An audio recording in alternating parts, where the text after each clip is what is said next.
ესე. ძალიან გემრიელი გამოდის, მე როგორც ვატყობ ეხა არომატებზე.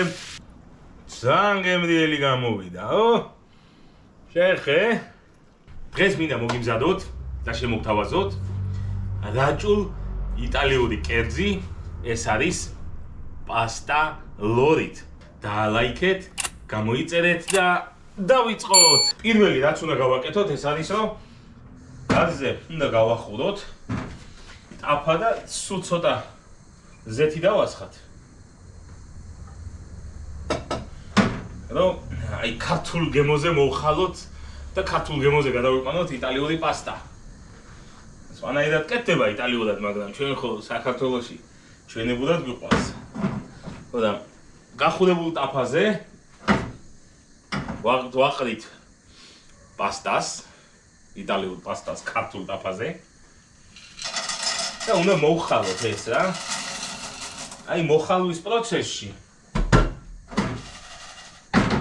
მე როგორც კი მოიხალება, დავასხამთ ცოტა წყალს და ჩავხარშავ. სანამ პასტა მოიხალება, მე მინდა გითხრათ ჩვენი დღევანდელი გემრიელი კერძის ინგრედიენტები. ესენია ლორი აუცილებლად პასტასთან ერთად, კარაქი, ხახვი, ნიორი, მწვანე ხახვს მე ბოლოსკენ სიცოცხლისთვის შემოვაყრით. ცოტა ორეგანო, ცოტა ხმელი ქინძი, ცოტა დაღერღილი წიწაკა და დანარჩენი ხასიათი სუქართული მოკლედ რა. ჩვენ არ გამოგვეპაროს ეხლა რომ აქ მაღალ ტემპერატურაზე გვიდგას.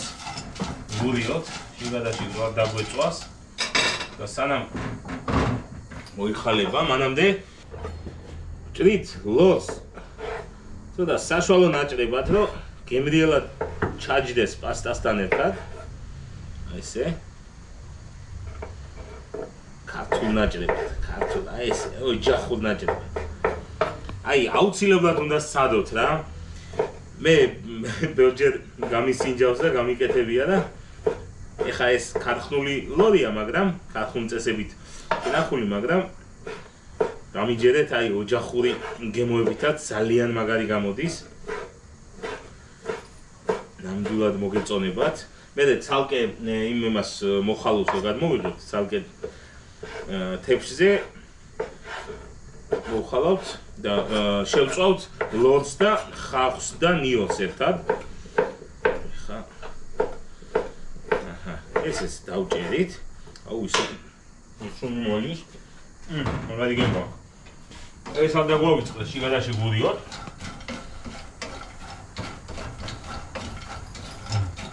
ნახევარი ხახვი ეყოფა.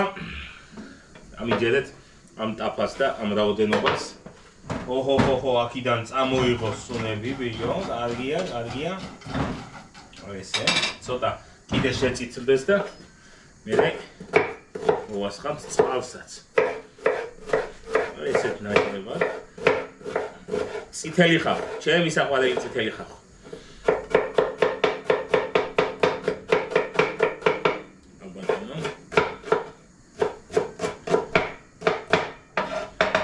ცოტა ერთი კვილი ნიორი. ესეც წვრილად.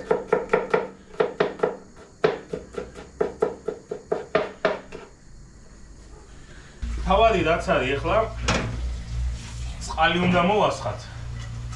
რომ არ დაგვეწვას. და თან ჩაიხარშოს. ოჰო.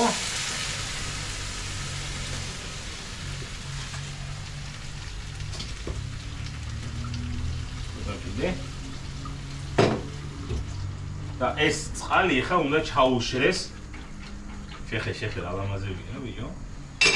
აი წყალი რო ჩაუშრება, უკვე მოხარშული იქნება და დაველოდოთ ახლა წყლის ჩაშრობას და პასტის მოხარშვას რა. მოიხარშა იტალიური პასტა ქართული გემოებით. ახლა ჩვენ რასაც ვაკეთებ, შემდეგი ეტაპი არის რომ ტაფას გავახურებთ ისევ და ცოტა კარაქთან ერთად მოვაყრით მოსათუშად დასაბრაწად ლორს. თან კარაქი ჩააჭრება, თან თავის ცხიმს წაიღებს ლორი. აი ესე. ცოტა ცოტას რომ შეიბრაწება, მოვაყრით ხავხს და ნიოს და ამ ყველაფერს მე გავაერთიანებთ. მოკლედ ამის თქმა მინდა რომ ქართული გემოებით, რაჭული გემოებით იტალიური პასტა. აველოდოთ ახლა სანამ შეიწვება ჩვენი ლორუკა. როგორც რაჭაში ეძახიან, იტალიაშიც გავრცელებული ყოფილა ეს. რაჭულის ქვეშენი ჭირიმი არის იტალიურად და ნაპინტო. ლორიც დაიბრაცა. ეხლა ჩავაყაროთ ხახვიდან იური. აი ესე. ნახა ბატონო.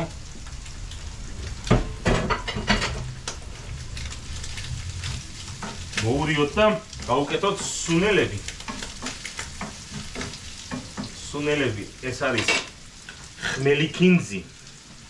ცოტა ხმელი კინძი მოვაყაროთ. ორეგანო, რომელიც აი იტალიურ კერძს ყველას თითქმის ყველა იტალიურ კერძს უხდება და ქართული გემოებით შეჯერებული ორეგანო ცოტა ეგეც გავუკეთოთ. აჰა. ცოტა აუცილებლად უნდა ჩვენებური დაღერღილი წიწაკა და მე მინდა რომ ამ ყველაფერს აი ეს ჩვენი მოხალშული თუ მოხალული პასტა მოვაყარო და ერთად მინდა რომ ერთმანეთსო გაუჯდეს გემოები. ესე ძალიან გემრიელი გამოდის. მე როგორც ვატყობ ახლა არომატებზე, ბოლოსთვის მაგ ქართული სულგუნი. ორივე ქართული გემოებია რა, ქართული ჯიგრული გემოებია, ქართული სულგუნი მაგ უნდა მოვახეხო მე აღებამდე. პირველ რიგში იმას გეტყვით რომ ლორი თვითონ მარილიანია და 1 გრამი არ გამიკეთებია, 1 გასროლად კი არ გამიკეთებია შემებურად, იმიტომ რომ ზედმეტად წაიყვანს მე სიმლაშეში. ეხლა დაველოდოთ ამას 1-2-3 წუთი რომ ერთმანეთში კარგად ჩაიხალხოს. მე მოვახეხავ და მე უკვე დავასერვირებ და დავაგემოვნებთ. მე კი ვიფიქრე ვითომ პარმეზანი ხო არ გამიკეთებია, ან მოცარელა ხო არ გამიკეთებია. მაგრამ ვაჩიე ქართული ტრადიციული სულგუნი. სულგუნი საიდანაა წარმოშობით კი იცით. მოკლედ მთელი საქართველო და მთელი იტალია ჩართულია ჩვენს გემრიელ კერძში. ეხლა უკვე მოვაყრით ყველს. ასე თლიანად გადათეთრებული რომ იყოს ის. აი ესე.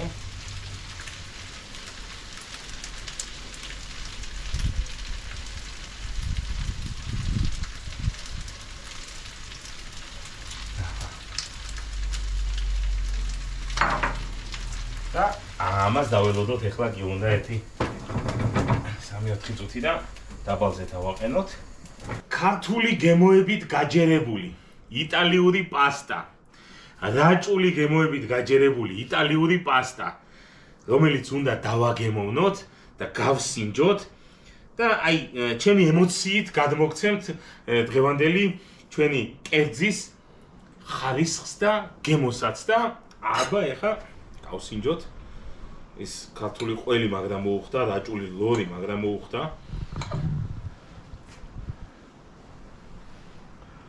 მეგრულადაც იწელება.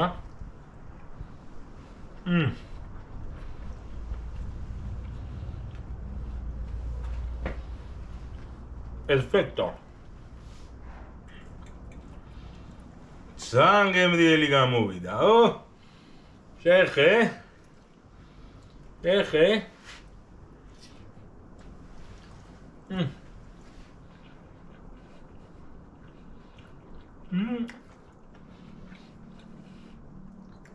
არინანებ, ჩემო ძვირფასებო, რომ თქვენს გააკეთეთ.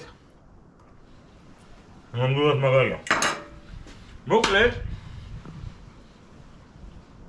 აი ესე და ამგვარად, სერბადრი ყოველთვის მზად არის, რომ აი ესეთი მაგარი ექსპერიმენტები ჩაატაროს.